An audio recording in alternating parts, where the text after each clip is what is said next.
only 15 grand, pal. Ew.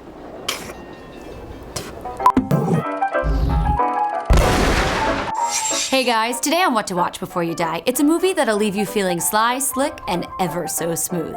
I'm talking about The Sting. No sign of trouble, huh? No. What about Lanigan? I gave him the breakdown just like you said. And? It's good. He threatened to kill me. Hell, kid, they don't do that. You know you're not getting to him. In 1930s Depression-era Chicago, two small-time professional grifters accidentally get caught in the big leagues after unintentionally intercepting an $11,000 drop. The mob boss, whose delivery man they accidentally conned, makes an example out of Robert Redford's partner, prompting Redford to team up with Paul Newman for the ultimate revenge plot. Here's what I watch.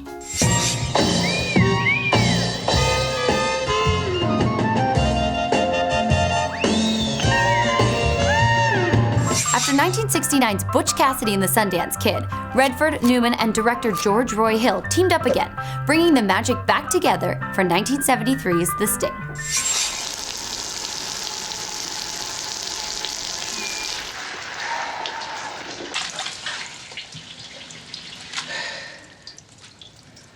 Glad to meet you, kid. You're a real horse's ass. Screenwriter David S. Ward, who based his story off of real-life con games, always had Redford in mind to play the role of Johnny Hooker, but wanted to direct the film himself. Redford, however, would only sign on if a more seasoned director was attached. In walked George Roy Hill, who happened to show the script to Newman, and then boom. After a few rewrites to make sure that Newman had a more dynamic role, the trio's flame was suddenly reignited for another hit flick.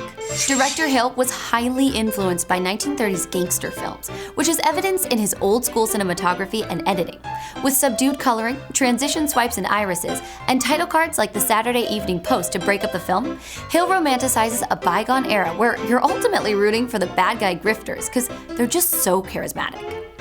Adding to the vintage appeal was costume designer Edith Head, who won her 8th Oscar for her gangster duds in The Sting. She accepted her award saying, quote, "Just imagine dressing the two handsomest men in the world and then getting this." Her Oscar.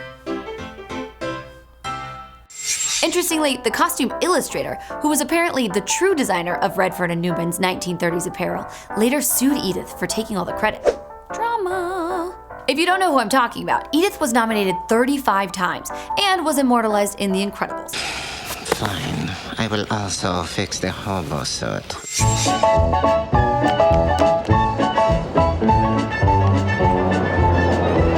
Scott Jopin's Piano Rags were adapted by Marvin Hamlish to create an upbeat soundtrack that's instantaneously recognizable.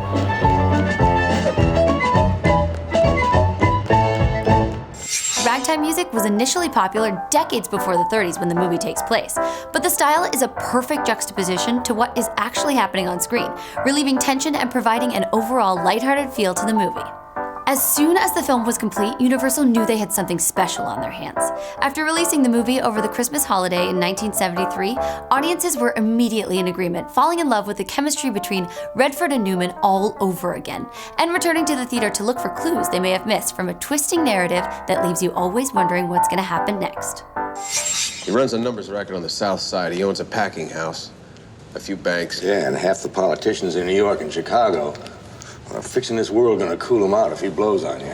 I'd get him anyway. Why? Because I don't know enough about killing to kill him. The Sting won Academy Awards for Best Picture, Best Director, Best Writing, Best Art Direction, Best Film Editing, Best Music, and as I said before, Best Costume Design. 7 things. It was also the only film to garner a Best Leading Role nomination for Robert Redford. Surprising, right? Cinematographer Robert Surtees was also nominated. Look him up, he was the DP on like everything, including a previous What to Watch app, The Graduate. Check out The Sting, for a gangster film with a little of everything. A witty narrative with plot twists carried out by a strong cast, and cinematic beauty. Be sure to let me know what you think of it in the comments below. You're on, kid. I can tell you, it's a hard act to follow. Subscribe to Cinefix for more What to Watch Before You Die in conjunction with Sundance TV every Thursday. Follow me on Insta at MacWall and hashtag WhatToWatchBud to suggest more movies. And you can check out The Sting and other movies from the list every Sunday on Sundance's 1001 Movies to Watch Before You Die.